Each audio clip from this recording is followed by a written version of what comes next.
전례의 숲 세 번째 제대 인사와 제대 장식.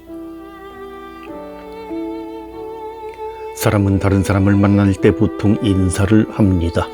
어떤 사람은 동물, 풀과 나무, 하늘과 땅에게도 인사를 하고 어떤 사람은 눈에 보이지 않는 존재에게도 인사를 합니다. 모든 만남은 인사로 시작합니다. 우리나라에서는 전통적으로 절을 하지만 다른 문화에서는 손을 흔들거나 악수를 하거나 포옹을 하거나 입맞춤을 합니다.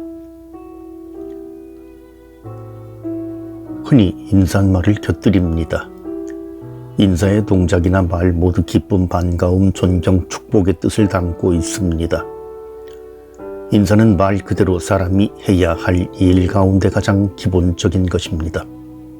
상대방을 인식하고 존중한다는 것은 자기를 가두고 있는 껍데기를 벗어난다는 뜻입니다.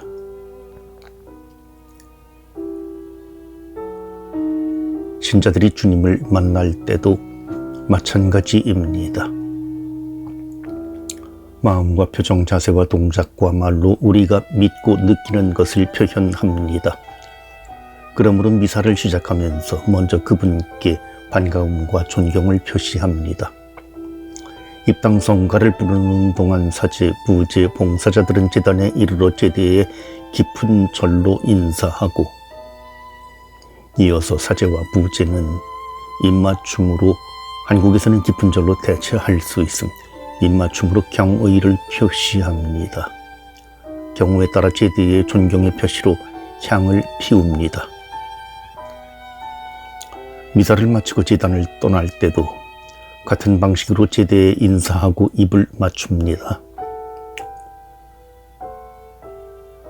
중세에는 미사에서 제대 입맞춤이 많았으나 지금은 2번으로 줄었습니다.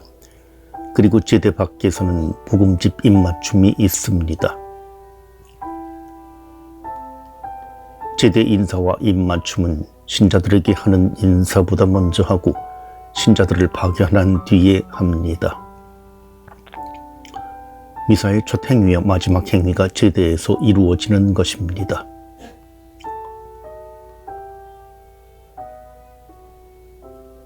말없이 단순하게 이루어진 이 동작은 미사 거행 전체를 장엄하게 감싸고 있습니다.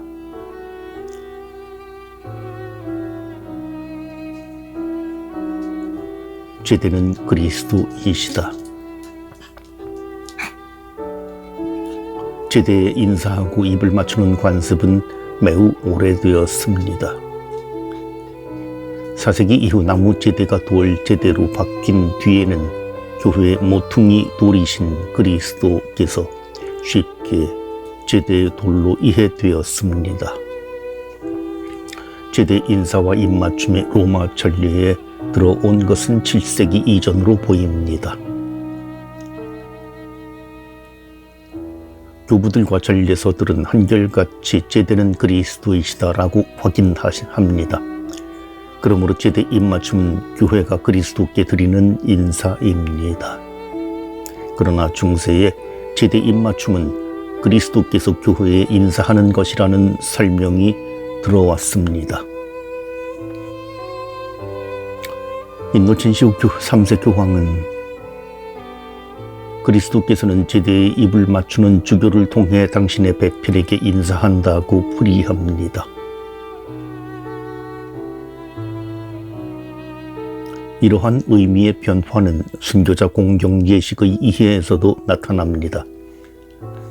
순교자 공경 관습은 제대에 순교자의 유해 또는 유품을 넣는 관습으로 발전하였고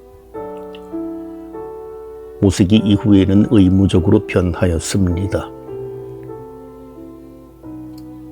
제대에 입을 맞추는 것은 성인 유해 공경으로 이해되었으며 주교는 그리스도를 대신하여 신랑으로서 배필인 교회의 순교자로 대표되는 지상교회에 다가서는 것으로 여겨졌습니다. 제2차 바티칸 공의회까지 제대의 본성과 품위는 어느 정도 가려져 있었습니다. 한 성당의 주제대 외에 여러 개의 측면 제대가 있었고 제대 위에 감시를 놓았으며 흔히 제대를 벽에 붙은 선반처럼 설치하기도 하였습니다. 제대 둘레에는 분리대가 설치되었습니다. 이러한 상황은 신자들이 주님의 식탁에 능동적으로 참여하는 데 장벽이었습니다. 더욱이 개신교 개혁운동과 트렌토 공의회 이후 성체 안에 주님의 실제 현존과 미사의 제사 차원을 강조하였기 때문에 더 그렇습니다.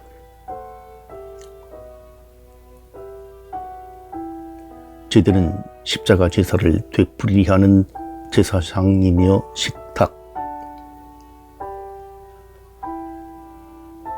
제2차 바티칸 공의회는 전례개혁을 통하여 제대의 근본 뜻과 중요성을 되살려 놓았습니다. 제대의 입맞춤은 그리스도께 경배를 드리는 것이라는 본래 뜻도 되찾을 수 있었습니다. 제대는 그리스도의 상징이고 성당의 중심입니다. 단순한 전례 비품이 아닙니다. 십자가 제사를 되풀이하는 제사상이며 주님의 마지막 만찬을 새롭게 하는 식탁입니다. 따라서 제대의 중심성과 독립적 품위를 나타내기 위해서 벽에서 떨어져 설치하도록 규정하고 있습니다. 그러면 제대 둘레에 열린 공간이 생겨 봉사자들이 제대를 쉽게 도울 수 있고 사제가 신자들을 바라보고 미사를 거행할 수 있습니다. 이러한 거행 방식은 마지막 만찬에 있었던 가족적 분위기 또는 우정의 분위기를 만들 수 있습니다. 감사기도 제1양식 로마 전문에는 이러한 고대 미사의 모습을 알려주는 제대 둘레에 서 있는 이들이라는 표현도 있습니다.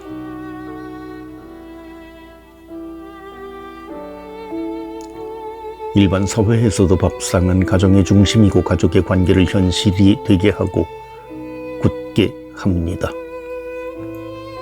아울러 제대는 신자들 시선이 모아지는 곳, 조금 높은 곳, 빛이 잘 비치는 곳에 설치해야 합니다. 고대에는 제대가 해 뜨는 동쪽을 향했다는 것도 기억할 필요가 있겠습니다. 떠오르는 해는 전통적으로 부활하신 그리스도를 상징합니다. 미사의 중심과 심장은 제대입니다. 모든 것은 제대에 집중되고 제대를 중심으로 움직이고 제대와 관련을 맺습니다. 따라서 미사 동안에는 제대의 성체를 모셔 놓을 수 없고 감실의 경의를 표하는 것도 제한됩니다. 그만큼 제대에 집중한다는 뜻입니다. 그리고 미사는 제대에서만 거행할 수 있습니다. 제대 없이는 미사를 거행할 수 없습니다. 다만 성당 밖에서는 탁자로 임시 제대를 만들어 미사를 드릴 수는 있습니다. 전통적인 관습과 상징에 따라 성당의 제대는 돌로 만들 것을 권장합니다. 특히 윗부분은 자연석이어야 합니다. 그리고 제대는 예식서에 따라 봉헌해야 합니다.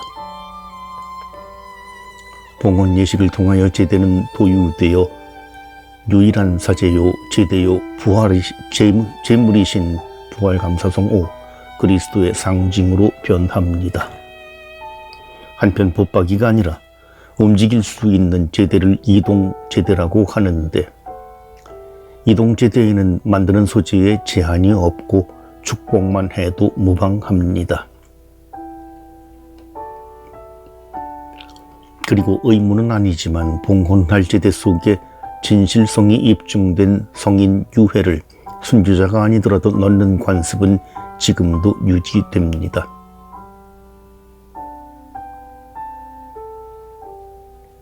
성당에 제대는 하나만 있는 것이 원칙입니다.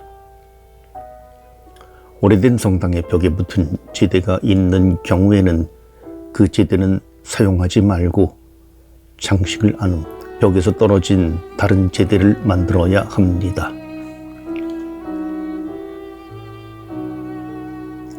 하나의 제대는 공동체이신 한 분이신 그리스도 하나의 미사를 드러내기 때문입니다. 그리고 성당 안에서 다른 임시 제대를 설치하고 미사를 드리는 것은 허용되지 않습니다.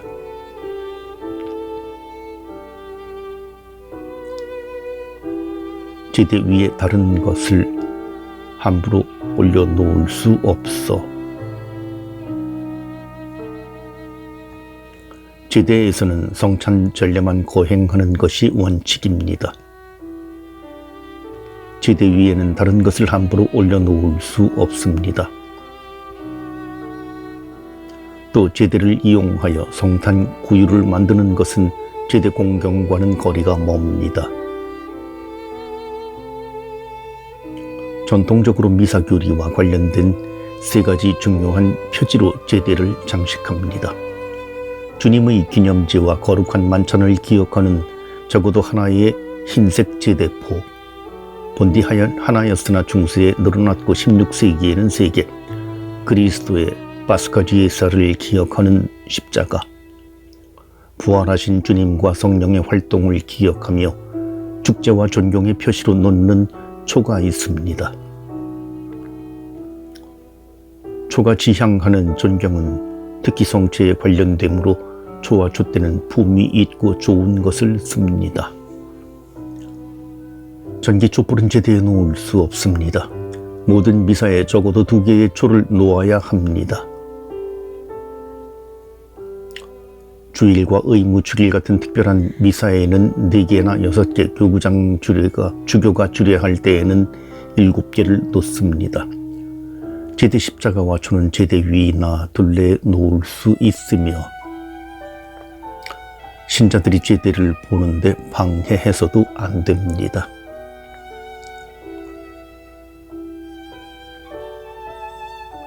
한편 제대는 꽃으로도 장식합니다. 신자들의 적극적인 참여에는 아름다움의 분위기도 필요하기 때문입니다. 고대 교회에서는 묘지를 꽃으로 장식하던 당시 풍습에 따라 순교자 묘지도 꽃으로 장식했습니다. 이러한 꽃 장식은 성당의 모자이크 장식에 영향을 준 것으로 알려져 있습니다. 꽃들은 기도와 묵상을 돕습니다. 성경에 따르면 꽃은 이 세상에서 은총의 상징이며 꽃으로 덮인 낙원을 회상시킵니다. 아름다움이 세상을 구원할 것이다 라는 말도 있듯이 도스토옙스키, 참된 아름다움은 주님의 얼굴입니다.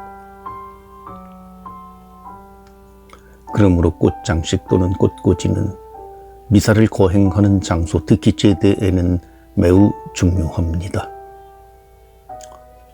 미사 경본 총 지침은 제대꽃 장식에 대해서 말하며 제대 위보다는 둘레에 하라고 권고합니다. 성당에서 꽃 장식을 하는 것은 하나의 예술입니다.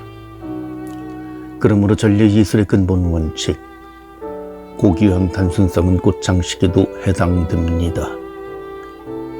성당의 꽃 장식은 대림 시기와 사순 시기에는 제한됩니다.